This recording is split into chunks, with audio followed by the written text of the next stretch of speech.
Okay, we're live for those. This is I labeled this episode as part two, episode 14, part two. So for those who are wondering whether two parts, we had a for some reason it said we were not the video was not available, and so I disconnected and started all over again. So we're back for those who are watching. We had a few people that are watching, and hopefully they'll return. If the anyway, so where we were leaving off, we were leaving off the question, right? The fat people, yes.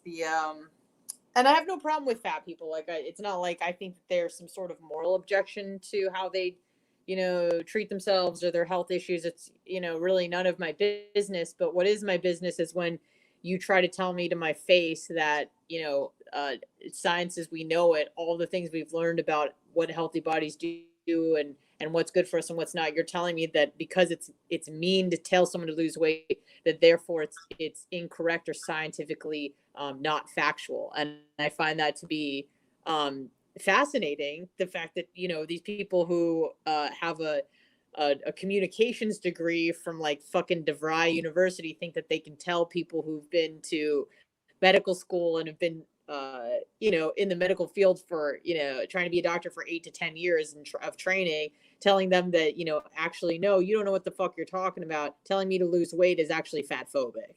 So I think I'm just kind of like really just fascinated by that whole sort of interaction and how people who are not medical physicians feel that they have the ability and the clout to tell physicians to go fuck themselves about something that involves health and medicine. So anyways, that's kind of just what I've been focused, not completely focused on, but it's kind of in my periphery every day where I check on my woke friends on Instagram. They're not my friends, but so it's fun. They're your friends, but they're not your friends. Okay. Well, I mean, like I felt like they have massive followings, 250,000 followers, and I'm just one of them. But I love peeping into their lives because, like, there's this one chick I follow, and she seems like the nicest person on the planet. Like, she really does. She's like 4 bills probably, at least 400 pounds. And she's like, I'm just as healthy as you are, and she does these Instagram stories. I'm not kidding. She has an oxygen tank on. Like she's wearing oxygen, like with the little thing that goes in your nose. And she's like, I'm perfectly healthy. And she does like TikTok dances with oxygen on. And I find this just to be like hilarious, but also just like my mind melts every time I see her tell people, hey, you're healthy. I'm healthy. I just have a medical condition. It has nothing to do with the fact that I'm 450 pounds. It's just, my genetics. So, I love it. Yeah. I'm very intrigued by that. So I maybe I'm yeah, just a sick fuck. I don't buy the I've heard people, and I'm not going to say specifically who, but I've heard people say the argument, yeah, I can't lose the weight. It's just the way I'm genetically made. It's like, yeah, I don't buy that. I don't buy that at all. I lost my body was getting up there. I got to 225. I think I told you this before. And I dropped down to my high school weight of about between 145 and 150. It's about 80 pounds. So, and Mm-hmm. yeah, all I did was basically just change my diet. I had to because of the That's kind of it, food I was. man. Yeah, and I dropped all sugar, all starch, no alcohol, and that's what did. Alcohol would also be a problem for me at this Yeah, point. yeah, yeah. So I mean, it did it. It brought it down. I didn't, like I said, I wasn't even trying. It just happened on its own. So I'm not I saying hear that from a lot of people, which is so funny because we've been telling ourselves this whole time that losing weight is so hard and it's impossible. But like you said, I mean, I have a friend at work who, I mean, at his heaviest, he's a huge guy, like he's 6'5", so he's tall, but at his heaviest, I think he was like 330, like in that ballpark. And he wow. said that without even like thinking, he dropped probably like 30, 40 pounds just by cutting out soda. Like he Oh, just removed that one thing because he was having like 4 day, crazy shit. And he just said that one change without even really trying, like it was just no soda. He lost like 40 pounds. And then from there decided, well, if it was that easy, like I'm pretty sure I could lose, the rest of what I want to lose if I put forth some effort. In total, he's probably lost like maybe 110 pounds. Like it's incredible. Even within just the last year that I've worked at, with Bubba, he's lost probably like 60, 70 pounds. And all he does is just, he meal preps, cooks chicken, works out. That's it. Like, you know what I mean? Yeah, I need the workout part because my muscles are kind of weak right now. I sit around too much. I feel my body, that part of my body is not in good shape. That's for sure. Yeah. Um, but yeah, but the body fat part, yeah, that's definitely gone. The that was the same person you're talking. You threw Bubba's name in there. You just meant the person that you're not mentioning.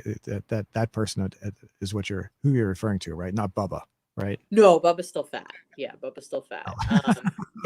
Also, Yeah, no, it's someone who works with me at the Bubba Radio Network. So yeah, not Bubba, this other gotcha. guy. But and Bubba's like 5'9". This guy's like 6'5". So he's super tall. So 300 pounds is going to look a lot different on him than someone who's like 5'5" or something. But nevertheless, he was carrying a lot of body fat, and it's really funny. I talked to him about it, and it's in some sort of weird way. He's really angry, not angry like he's an angry person, but really upset. And I remember when I was talking to him about this, and I'm like, I know why you're upset, because you said you could have done this 20 years ago.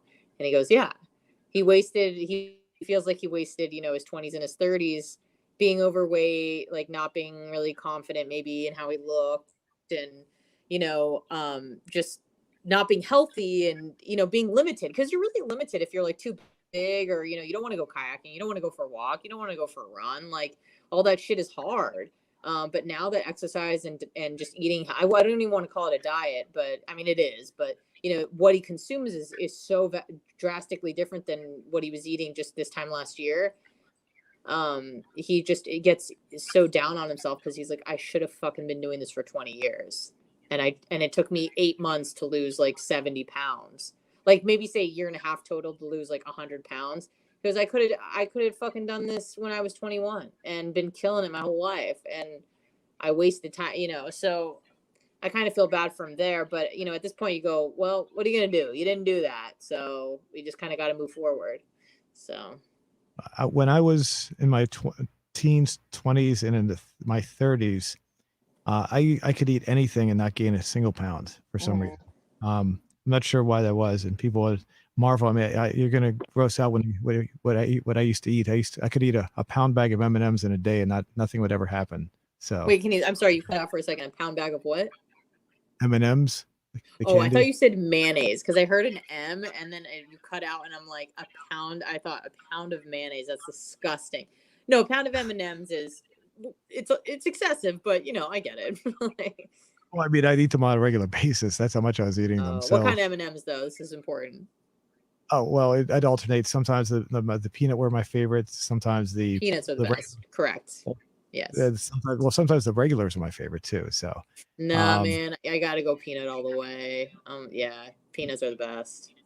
They also had peanut butter M&Ms. I don't know if you ever tried those. Oh, trust me, I have. I've tried every variation of M&Ms actually. So yes, peanut butter. Okay. I just gotta say that I like the crunch of the peanut. Even though I'm a big peanut butter fan, I just like the saltiness of the peanut with the chocolate. It's a good mix. So. Oh, okay. Well, my favorite, my taste would vary. So it was alternate. Oh, the almond was one I liked for a while as well. I don't know if they still make that one.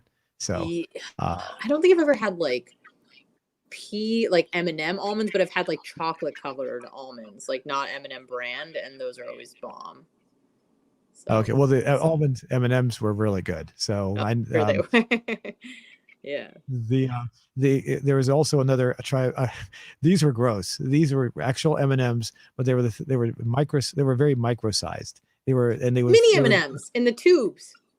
Well, these were ones that beyond this. These were made to be put onto like decorations on cakes and things. And I tried those one time. They were just pure sugar and they were awful. They were M&Ms in design and shape and a little M on them, but they were not tasty at all. So the micro M&Ms were a little different. I think those were actually meant to be eaten. These were not. I made the mistake. I got you. But yeah, I won't buy those ever again. The micro M&Ms, I've seen them. I don't think I've eaten them. I don't think if they were the same, I don't think people would eat them because it was just basically like eating a cube of sugar that was softer. Yeah. That's so. Oh yeah, that's no good. That's no good. And But so, how would you like to word this question? is it fat phobic if your doctor tells you to lose weight for health purposes? Is it now as far as fat phobic? Should that be hyphenated? I don't think that it is. At least from my woke friends, they Okay, seem to just write it as one word, and I think that they would know let's see. because they talk about it all the time. No, they have YouTube has listed as one word. I'll use their spelling. So, is it fat phobic? I'm sorry, I was concentrating on that and I forgot the rest of the question now. Is it fat phobic to No, it's what? good. Is it fat phobic to focus, or sorry, is it fat phobic for your doctor to tell you to lose weight for health purposes?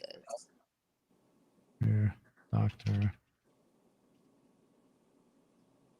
Now, these situations, do you think there are a lot of people out there? Because I hear people on when things become political, you hear people on the left and people on the right say, "Oh my God, this people are doing this," and then you realize it's actually not as bad as they say it is. Sometimes they're just singling out specific instances and blowing it out of proportion, saying, "Look, look, look, that's what's going on. This is bad." Do you really think it's as bad as they're saying, or are they just focusing on the ones that try to prove their point? I think that it's a small minority of very loud individuals, and it makes it seem like when something goes viral and people are going crazy on Twitter, it's really only a handful of people that are going apeshit over it. But it seems like because it's such a loud response, it seems like it's the um what's the word I'm looking for? It's like it's what everybody thinks. It's the consensus. That's the word. Okay, because I've heard stuff like I'm not going to mention any names because I purposely don't mention names of political people because that's what they want. They want their names mentioned. So, Mm-hmm. but basically they'll say a story. Some woke person is doing this, then it turns out that they'll show it. They'll draw a town hall meeting or something where people are pointing this out. It's like okay, but it turns out that not a lot of people actually think that way. They're just using that to I'm repeating myself, just push their narrative, so to speak. So, Right. and so I'm not sure. I've like I said, I've heard this story, but I don't think it's as big as it sounds. It doesn't really seem like that many doctors would do this, in my opinion. So, So many doctors would tell people to lose weight, or so many. What do you mean? the fat phobic part of it, I mean, yeah, doctors would definitely, they would be the opposite. They would tell their patients, yes, it's good to lose weight. It's not the other way around, Oh right? no, and doctors do, but it's these woke people that are calling these doctors out, saying that they're fat phobic. Like the Oh, okay. doctors are like, duh, of course this is necessary for you to live healthy. And what they don't realize is like so many of their health problems are related to their weight. So they'll go in for like say they have like joint issues and the doctor's like, oh well, you need to lose weight. It's like, no, you need to look at my knee. It's like, well, yeah, but it's related to all the pressure that's on your fucking knee. And these people get angry because they're like, oh, my doctor is not addressing my needs. It's like, well, the biggest need you have is to lose weight because that's killing you from every front. It's your joints are falling apart, your heart is falling apart, your lungs, it's bad for like everything is bad because of that one issue. And I feel like people just think that the doctor's being mean. And it's like, no, this is actually a health concern. Like, I got you. There was a guy, this is kind of hard to discuss because of a few reasons. There was a guy that used to work with the WTOP, and another guy. He was immensely overweight, and he was kind of and then he was also he didn't like me, and I didn't really like him at the time. And so another guy and I would just kind of poke fun at the fact that when he was walking around, you could hear him laboring really because he was too overweight. You could hear him going, mm-hmm, because he was just so overweight. Um, mm-hmm, and it was very obvious he needed to he had health issues, and I would assume that maybe fat was the overweightness was causing maybe sure, a large percentage of that. I have a hard time bringing this up because later on he and I actually became more like friends. So he worked for me for a while doing news for a few of my radio stations, and he got along pretty well back then. After that, but then he got killed in a car accident. So Oh my anyway, God. so it Jesus. so it's hard to it's really hard to me to talk about the whole thing because first we didn't like each other, then we liked each other, then he died in a car accident. So, but Oh anyway, my at the God. time, yeah, he definitely, when we were at WTOP, he would walk around. You could, this another friend of mine that was there. We would poke fun at the fact that we could hear that labored breath every time he walked by. It was so very obvious that he was having problems. So, and we Sure. we just we just we just said it was basically because of the weight issue. But maybe I don't know. It just I never asked him when we became friends because it was too personal, obviously. Um, so is okay. I forgot again. You have to remind me. No, it's okay. Is it fat phobic for your doctor to tell you to lose weight So lose weight. for health purposes? Like, obviously, your doctor's not just being a dick. Your doctor has a they're an expert in health. You go to your doctor when you're sick to make you healthy, and if part of the problem is your weight, the doctor, I feel like, is has a duty to at least let you know, and then people get upset over that. So Okay. Okay. So is it fat phobic for your? I mean, I'm just reading to make sure it's wording it. Mhm. For your doctor to tell you to lose weight for health purpose. Okay. As far as answers, I put yes and no. Anything else? I think yes and no is good. That's it. Okay. Yeah. Okay. And there we go. Now it's posted. We won't get very many responses. We're about to getting close to the wrap up time anyway. So, but yeah, we can check it in a minute. So, um, yeah, I did what if we could touch on that one thing that you did send me a link about Biden. If you wanted to talk about that real quick, so before we wrap everything up. Oh yeah. This is pretty heavy duty stuff, and I feel like opens the door for a lot of other shit. It says here Biden introduces door to door vaccination efforts. Says he announced on Tuesday that his administration would step up efforts to get Americans vaccinated against COVID-19 with a new program that would go door to door, literally knocking on doors, urging people to get the shots. During the remarks, the president said that, quote, we need to go community by community, neighborhood by neighborhood, and oft times door to door, literally knocking on doors to encourage vaccination. So, I mean, clearly these are just going to be like the Jehovah Witnesses of the vaccine, and stop soliciting and loitering and get the fuck off my property, please and thank you.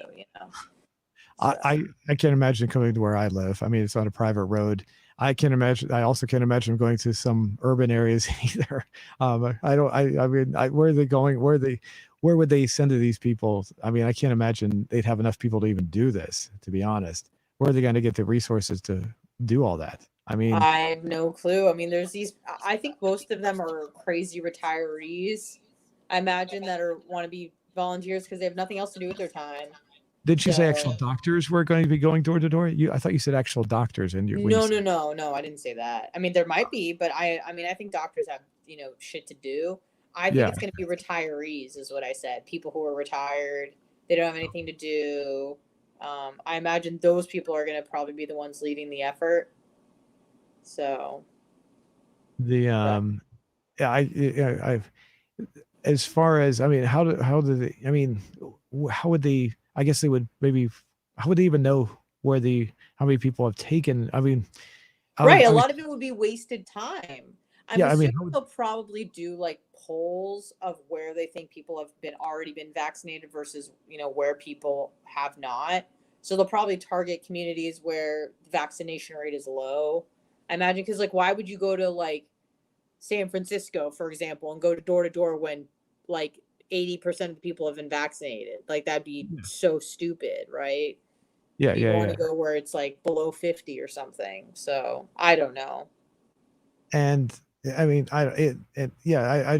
I was just wondering how they would know the actual numbers in the area. I know they know how many people have been vaccinated, but how would they actually know specific areas? That's the other, like you're saying. I mean, Probably they just do polls, and yeah, and those it's like I mean you could take a poll of like 100 people and say, okay, well this neighborhood has blank amount percentage wise. Like you don't know, but you would just kind of extrapolate from a sample size is what I would guess. But because why would you go to neighborhoods where almost everyone is vaccinated? That's just a waste of everybody's time and mhm. resources. So they'll probably try to target areas that are kind of dragging, but I just think that this is a fucking horrible idea. Because is it going to go from like, okay, you're going door to door to ask, and then you're going to go door to door to take people's temperature, and then you're going to go to door to door with, needle in hand? Like, where is this going? So I don't know. Right. And it kind of reminds me of the census. What I mean is not the actual 10-year census, but the American Community Survey. I wonder if Mm-hmm. I don't know if you ever heard of this. It's a highly intrusive part of the census that they do every year versus every 10 years. And what they do is they send out these letters to people and they tell them that by law they're required to answer them. And I think it's like something like 47 pages worth of really intimate, intimate maybe not the right word, but very personal information. And a lot of people are just, if you ever get one of these in the mail, people get really angered by it. And then what they do is they send people from the census out to hound these people to answer them. And I'm wondering, I mean, I wonder if they would start, if they would use this as an excuse to try to, get other information or things like that, like that, like the whole community. It's called what I'm talking about is called the Home Community Survey, ACS. And you can type it on YouTube. You can see these people, they hound people over and over and they get angered by it and they just tell the people to leave and they won't leave. And they stand in front of their house waiting for them to come out. And it could be, it would, I don't think at first it would be like that, but I could see something evolving into that, something where people are just being, harassed over and over by this when they find out that they haven't been vaccinated, and they would maybe try to convince them over and over again. I don't know. You know what I'm saying? Yeah, I do. And I mean, like, I know it's a long stretch, or it seems like a long stretch to what they do in China, where they were dragging people out of their homes and taking their temperature. And if they were, had a fever, they were dragging them out of their homes and taking them to some sort of, facility to quarantine or something like that. I mean, I really hope we're not going in that direction. But the door to door thing is just it's very scary. Like you said, it's you're harassing people at that point. People Right. are aware of the vaccine. We understand, we know it's out there. If we want to get it, we will. If we don't, we don't. But like this sort of like push of advertising and it's like, this is probably the worst thing that you could do if you're trying to push something like health. You know what I mean? Like, if this is for health, you should probably not be exposing people to other people. Like, that's the worst thing you could do for a contagious virus, is send people face to face to talk to people who could be sick. You know what I mean? Like, that seems like a bad idea. Right. So like, even like targeted advertising with like posters or billboards or online advertising makes more sense than having someone go door to door convincing people for something that involves a contagious disease, that involves when people are in close quarters. Like, why would you do that? Because the vaccine isn't 100% effective, and people, you can still get COVID even if you've had the vaccine. What it's supposed to do is just, it's supposed to mitigate the effects of the disease. So if you get it, you're probably not going to end up in the hospital. Doesn't mean you're not going to get it at all, Hmm. so I mean, it could certainly defend against it, but it's not a guarantee by any means. So even people who are fully vaccinated aren't 100% safe. Like, you can still get the flu even though you've had a flu shot. It's just supposed to, in the event that you do get the flu, that you're not going to end up dead. That's what it's for. So And what happens if they go there and say, "Hey, we were encouraging you to get the vaccine"? The person says, "Nah, not interested." Well, they're going to come back over and over and over again. I mean, yeah, I mean, and when, like, who's going to be, if you haven't been convinced already by your community, advertising, just pressure from friends and family, if that didn't work, I don't think a stranger coming to your door and interrupting your day is going to change your mind. If anything, it's probably going to make you more steadfast to what you've been doing, right? Like, the last thing that's going to convince me is some stranger trying to tell me how to live my fucking life. Like, that's not an effective way to get converts. So I don't get right? it. Yeah. Okay. Well, I guess we should go ahead and wrap everything up here. It's about time for you. You want to get out of here. So Yeah, I gotta go to bed. everyone, thanks for watching the two-part show. This is part two. Which Yeah, sorry. it's and we'll be back next week. Let's go ahead and bring our question up real quick. See what we got here, just for the heck of it. 7 minutes, Mm. 7 minutes ago, so not very long. Now I was actually watching this at first. It actually pegged with yes at first, but now it's coming back down, so it's getting more close to being yes. 40, it was a high like 80 or 90% at yes, and now it's like 55-45 yes versus no. Um, Mm, which is still kind of high. I wonder if we're gonna get one of those results where we get like the last two, where it's like we get a very high yes, but all the comments are saying nope, nope, no, it's not, it's not. So, right, um, right. and it's the only comment so far is I'm having trouble reading this. Okay, well, I'm not sure why you're having That's your problems reading it. Maybe you're like me and you need reading glasses. So, all right. Well, okay, we'll come back to this next week. So, all right, everyone. Well, thanks for watching, and we'll be back next week.